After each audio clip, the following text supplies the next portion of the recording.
Democracia não é sobre quem manda mais, é sobre quem respeita limites. No caso, seja bem-vindo ao canal O Mercadólogo.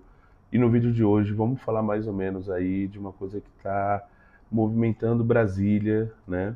Estamos falando basicamente da decisão monocrática do ministro do STF, Gilmar Mendes, né? Então, ele soltou uma liminar onde ele alterou a Lei 1079/50, né? Estamos falando de uma lei que está em vigência em nosso país desde 1950, entendeu? Então, ele alterou como sendo uma decisão monocrática, né? Sozinho, à base da caneta judicial. Então, sem mais delongas, antes de qualquer coisa, da gente destrinchar um pouco melhor isso,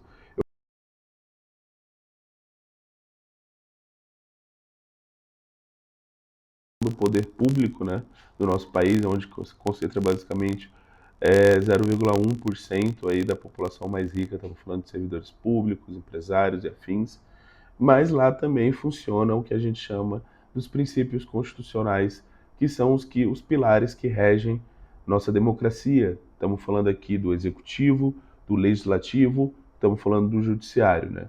Funciona assim: o legislativo ele tem a CPI, ele tem também a aprovação de contas, o impeachment do presidente, a proposta de leis e por aí vai. Já o executivo ele também controla, né, a máquina pública, direciona, né, sanciona leis e por aí vai. E o STF ele faz também esse paralelo, né, ao julgamento de leis que ele julga inconstitucional ou que possa exercer certos abusos pelo Congresso ou pelo presidente, pelo executivo, né, por assim dizer, né? Então, e também existe o Ministério Público. O Ministério Público, ele é o poder que fiscaliza todos. Então, em tese, cada um dos três poderes, ele fiscaliza os outros, e o Ministério Público fiscaliza todos, e ele pode abrir um inquérito contra todos. Beleza? Na decisão da liminar do presidente Gilmar Mendes, quando ele faz essa alteração nessa lei, que é a Lei 1079/50, ele muda o rito, né? Ou seja, se o Senado era o órgão competente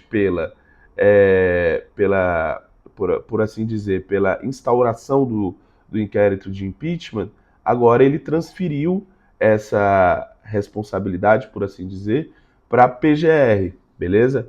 Ou seja, ele tirou de um dos órgãos e transferiu para outro órgão.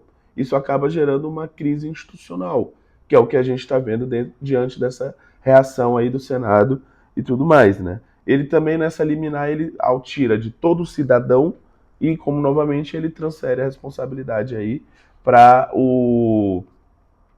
PGR, né?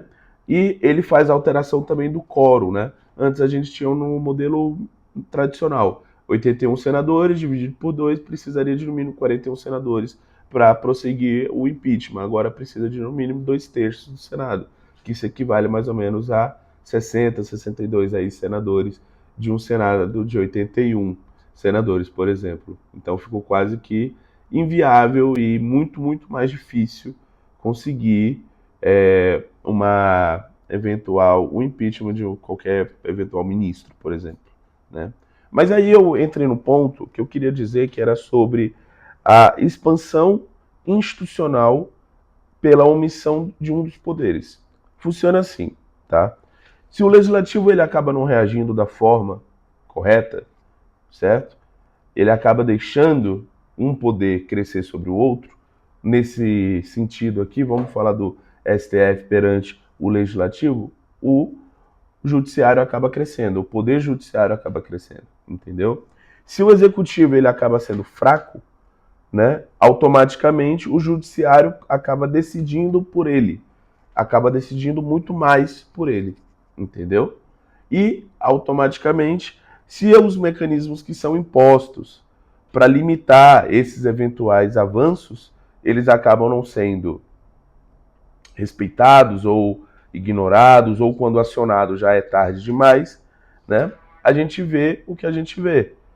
A esfera da justiça, ela ditando o ritmo de como deve ser, que é o que a gente está vendo, entendeu? Basicamente é isso, gente, né? A gente vê também como a gente pode mudar isso, né? Como a gente pode mudar isso? Ao meu ver aqui, pela legislação, a gente já está vendo o movimento aí do Senado, do Davi Alcolumbre, né? O Senado não gostou disso, né? Como falei, foi uma decisão monocrática aí do ministro, né? Também tem